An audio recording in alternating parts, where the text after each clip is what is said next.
Hi, and thanks for tuning in to Endless Edgecraft. Today we're going to be looking at the work of David and Brian Yellowhorse. I felt a sense of responsibility in making this video to not just show you these beautiful knives that David and Brian Yellowhorse worked on, but also to honor the tradition of their Navajo silversmithing and their Navajo country and some of what I've learned about the Navajo people. And my hope is that I can do it all justice. The Yellowhorse family is in Lupton, Arizona, in Navajo land, USA. If you look on Google Maps, you can see that the Yellowhorse trading post shows up in Google Maps. Navajo land is stunningly beautiful. The Navajo are an indigenous tribe with over 300,000 tribal members. Navajo Nation spreads over 27,000 square miles in Arizona, New Mexico, and in Utah. Let's take a minute and have a look while I share some history. I think it's safe to say that the beauty of Navajo land has influenced both David and Brian's work and who they are. There are 4 mountains that are sacred to the Navajo. The mountains span Colorado, New Mexico, and Arizona. In the middle 1800s, just before the Civil War, the Navajo people were forced by the U.S. government to leave their native land and take what's remembered as the Long Walk, a nearly 300-mile trek to an internment camp at Fort Sumner known as Bosque Redondo. The Navajo called it Huildi. The Navajo were to be resettled there, but the deep connection to their homeland kept the pressure on the government, and in 1868, the U.S. government signed the Treaty of Bosque Redondo. The treaty was written on paper from an Army ledger book. It took about 4 years, but the Navajo people were finally allowed to return home. David Yellowhorse and his son Brian are 4th and 5th generation Navajo silversmiths. David Yellowhorse cut his teeth in his father Frank's jewelry shop, where he learned to work with metals and semi-precious stones. A Navajo known as Atsidi Sani is most often credited with being the first Navajo silversmith. He learned smithing from the Mexicans, beginning with iron and later with silver. It's interesting to note that some early Navajo pieces had a strong resemblance to Spanish designs. At first, silver came from melting coins. In 1890, melting U.S. coins for silver was made illegal in the United States. I believe that in 1930, Mexico made it illegal to export pesos to the U.S. At that point, Navajo silversmiths began sourcing their silver from California. What do you say we get to some knives? Okay, let's start with this case trapper. Comes with a sleeve and the velveteen nice box. Usually when the case knives are in this box, it means they're really nice knives, sometimes mother of pearl, and in this case, Yellowhorse. Let's just take a second. Look how beautiful that is. I love the bolsters, how perfect a job was done on the, looks like turquoise, maybe white jasper and blue lapis maybe, I'm not sure. Really, really pretty, beautiful, amazing knife.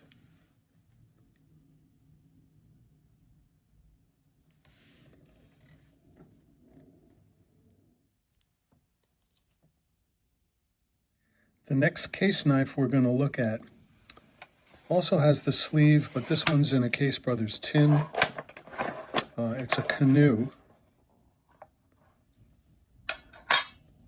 Comes with a little leather sleeve. And again, the beautifully dimpled bolsters. That looks like red jasper and turquoise, and possibly the black is onyx, but I'm not really sure. Again, absolutely flawless, beautiful knife.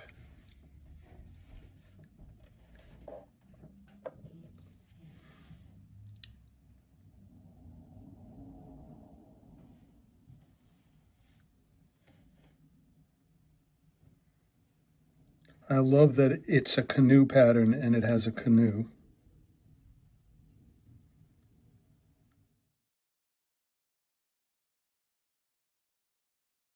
These next two were based on drawings that David Yellowhorse did, and they're limited editions of 500 each. Both have the same drawing on them.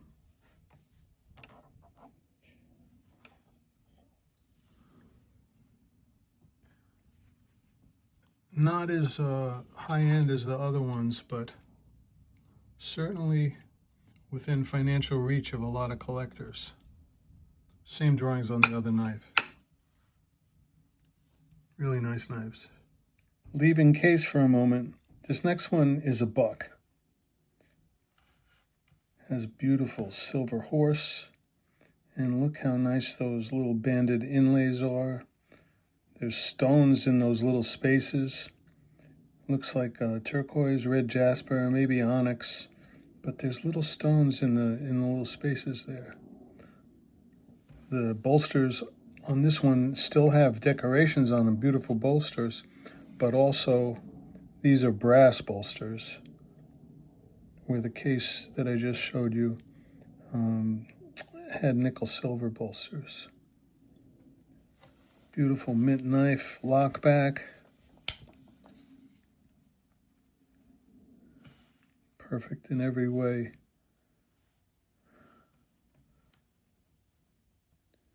Really pretty.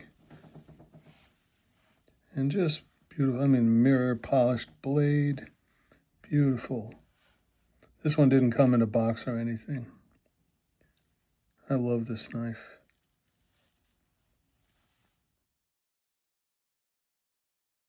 Next one comes in a nice wooden box. Inside the box, there's a thing that says Night Chant, Buck Custom, so it's from the Buck Custom shop. Handmade by Navajo artists, Yellowhorse Custom Knives. Has kind of an elegant purple velvet and this beautiful knife. This one was from 1995.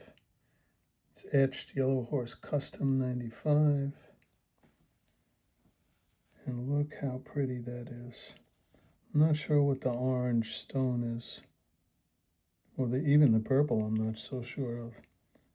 But I love just, even though it's not a complicated silver work, I just think it's really pretty, the silver sun type design. This is one of my favorites. I should also note that the liners are file worked. The backs of the liners are file worked.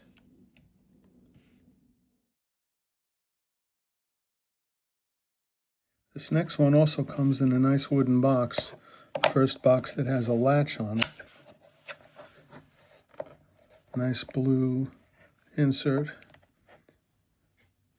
Let's have a look at this knife. Again, flawless, beautiful work. This one has brass liners.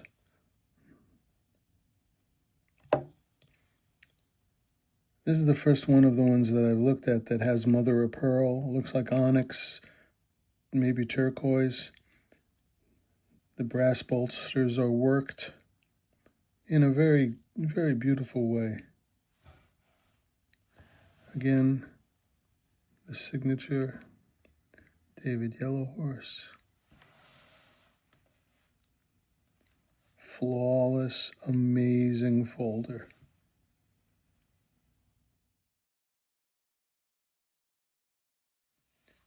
This last folder also comes in a really nice hinged box with the Yellowhorse logo and laser etchings of David's signature and Brian's signature, as well as with a COA on the back commemorating 25 years of the relationship between Yellowhorse and Buck.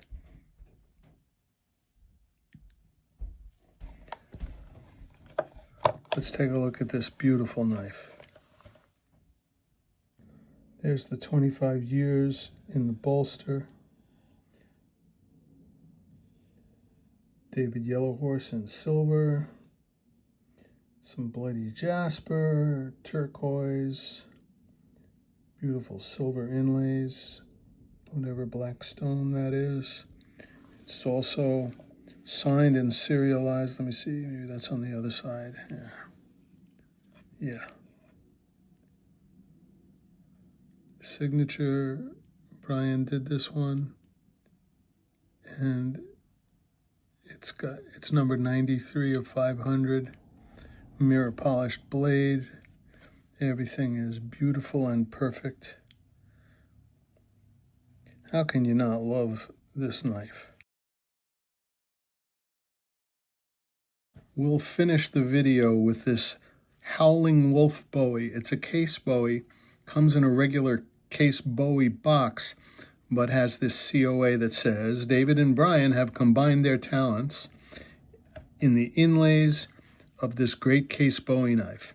The hand inlays feature the Howling Wolf hand cut from white turquoise and nickel silver, framed with bloody jasper and webbed turquoise with a hand-tooled blade called native steel, which is just the coolest thing I've ever seen on a blade. And then it's a limited edition of only 100 that were made. It was a collaboration between David and Brian. Number 91 of 100. That's the COA. It comes with a tooled sheath that you can see. Really pretty leather sheath, retention strap, and it's tooled by hand.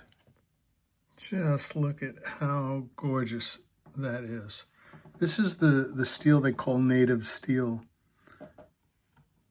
It doesn't really show up as beautiful as it is in the photo, but it's really amazing. The bevel is polished. There's the case info, turquoise and jasper, and there's the Howling Wolf, and hammered or dimpled guard.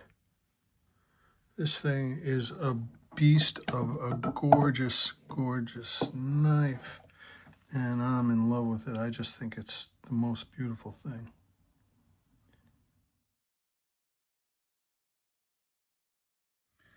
Some years ago, I went to an informational chat on the website iknifecollector.com about David Yellowhorse, and David attended. I got to chat with him briefly online after it, and a few things stuck out to me. One is how deeply committed he is to supporting his Navajo heritage and sharing about it. And the other is what a guy of integrity, what a man of integrity he is.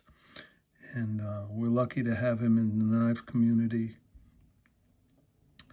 And everything I've seen about Brian and, my little interactions with him online show that the apple hasn't fallen far from the tree. So I hope this video celebrates David and Brian, their beautiful work, and honors their traditions and culture. I hope you really enjoyed it. Thanks again for tuning in to Endless Edgecraft. I hope you enjoyed the video. I would love to hear your comments. If you'd like to click like and subscribe, that'd be great too. If you're interested in any of the knife stands, they are all available. You're welcome to email me at endlessedgecraft@gmail.com, and I'd be happy to answer any questions you have. Thanks again for tuning in, and bye-bye.